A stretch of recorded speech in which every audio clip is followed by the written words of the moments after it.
Jacob's Grove, thou glowing shrine of thirst traps, scams, and dollar signs. We chant in tones both grim and low, for virtue fled a long time ago. Kyrie eleison, Christe descendat, final form Jesus return in wrath. With six-pack glistening, sword in hand, he cometh swift to cleanse the land. This is why we can't have nice thing. A smirking tourist who jumped into Rome's Trevi fountain smiled, until he was confronted by police. Again, if you struggle with douchery in your home country, please don't take it to other countries and make all of us look like a-holes. At least he's not American, and I say that as someone who just covered a Walmart brawl that took over my state, basically. The rules at Trevi Fountain aren't just suggestions. One tourist learned that lesson last month after jumping into the waters of the 263-year-old Italian landmark. After taking his, Roman bath, the man was firmly confronted by local police. Spanish tourist Lucas Voscher Falcon, 18. That dude's only 18? What a dick. That's advanced douchery and somewhat on brand for an 18-year-old, though. I mean, just again, if you can't maintain civilization and behavior in your own hometown, do not travel. I would like to be able to go see nice places and not have douches jumping into fountains. Now, while on vacation with friends, he spotted a fellow sightseeker breaking the fountain's strict rules on July 27th. I was recording a video of the fountain and I saw a man jump in, said the idiot who would jump off a bridge if his friends told him to. I think he did it for fun, but 5 seconds later, the police came and took him. I don't know where. I guess he went to the station, he added. Everyone was so surprised when it happened. Now in the video, the tourist was standing about knee-deep in water with a soaking t-shirt and shorts. A fellow visitor helps him by pulling him toward the ledge and out of the fountain.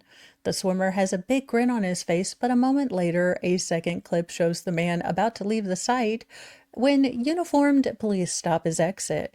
His smirk quickly disappeared when he looked up to find an officer, confronting him. By the looks of the officer, he could have tried to make a run for it.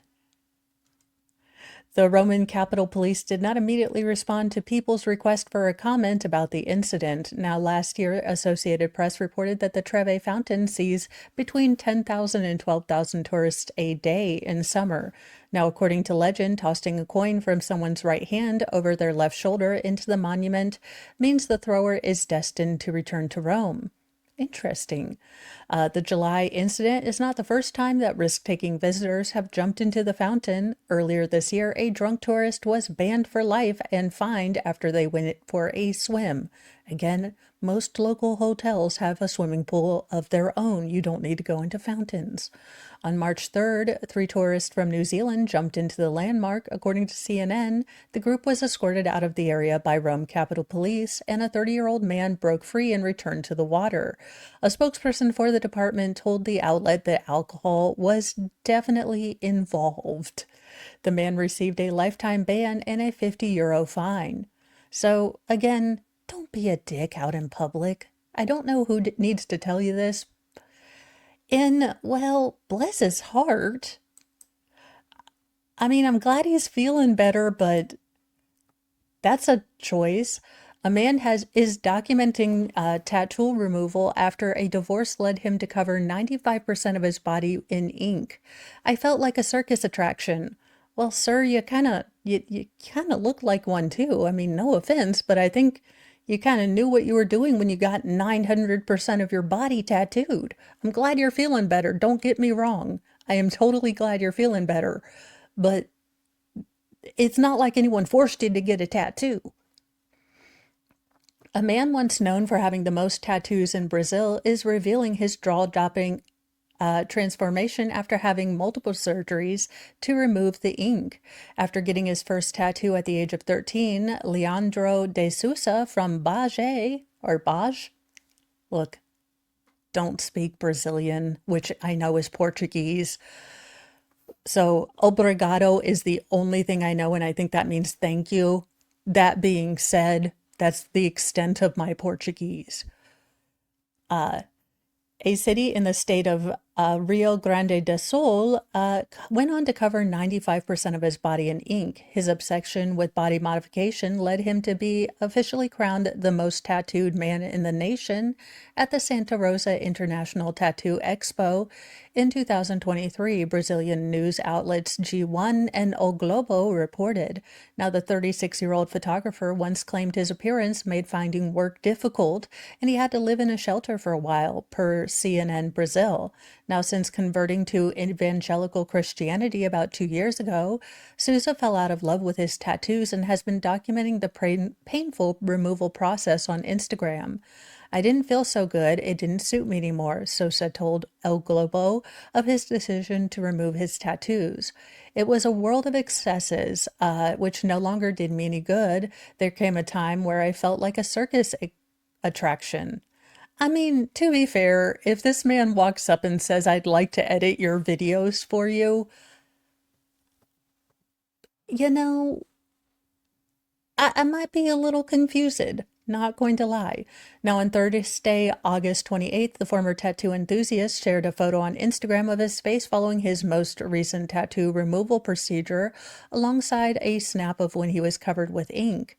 He revealed that it was his fifth, tattoo removal procedure alongside and had been performed free of charge at Hello Tattoo Studio in Franca del Rocho, San Paulo. The tattoo studio said that Sousa lost his self-confidence after going to prison and suffering from addiction, living in the streets. So it's important to remember that tattoos don't define character, the studio captioned in the video. What transforms life are choices and efforts and determination to move forward. In this process, tattoo removal is merely a reflection of a larger internal change that helps align the external image with the new identity that's being constructed. When we heard that Leonardo said dignity has been restored, we understand that our work goes far beyond aesthetics. Each session also represents the opportunity to witness stories of overcoming obstacles. Now, Sousa has revealed that it could take up to 8 sessions to remove all of his tattoos, and he applies ointment and ice post sessions while swearing that physical exercise benefits the procedure. If you imagine that a person goes there to remove from their finger, already complains of pain, imagine a session on the entire face, which involves 3 kinds of lasers. There's the first for the removal, the second, the CO2, to rejuvenate and not leave a stain, and the third is a type of sealer. I mean, good for him. And I'm glad he's feeling better. Don't get tattoos on your face.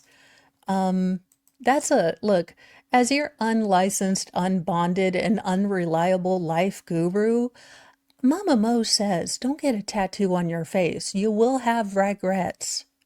That being said, I'm glad he's doing better and he feels like he's gotten over his struggles, but still, no face tattoos. And possibly the funniest, most embarrassing, and thank God it didn't happen to me stories that I've ever seen. This story.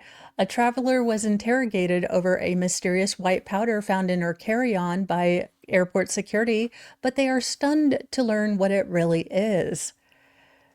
And yeah, it's bad. Or good, depending.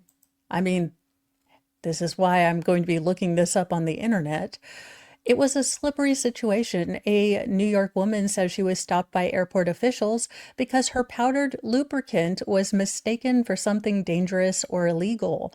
Lana Madison was allegedly interrogated alongside her boyfriend at an airport in Mexico City, saying security was perplexed by the white powder. Several of them were huddled around taking pictures and trying to figure out what it was and why we had it, Madison declared in an interview with Jam Press. They were completely confused. They took us aside for 30 minutes. The model further recalled, I thought they were overreacting and needed to calm down. Now, while Madison doesn't speak Spanish, her boyfriend was able to translate some things and was forced to act out what the substance was used for. The funny part was when he actually made the fingers in the air gesture to demonstrate how it can be used. I'm guessing he did one of these things with one of these things, which I won't do in concert because clips. Soon, red-faced officials realized that the power wasn't illicit, but Madison was far from embarrassed. It's a concentrated powder containing polyethylene polymers, the same ingredients as bubble solution in slime recipes. We mix it with water to make it slippery and use it as lube. Why? It's easier to pack in one bottle, makes about 11 liters of lube. How liters? What in the P. Diddy? Eventually, after a lot of discussion and realizing that we weren't criminals, just degenerates, they let us keep the lube. However, the bombshell has learned her lesson, and she says she'll be sure to pack the powder in her checked luggage in future to avoid any unwanted interrogations. Not looking this up. Uh, guys, I'm just gonna say maybe you don't need 11 liters whenever you go somewhere, but holy God, what is wrong with people? There you have it. Those are the final form Jesus stories that you never knew you always needed this Monday.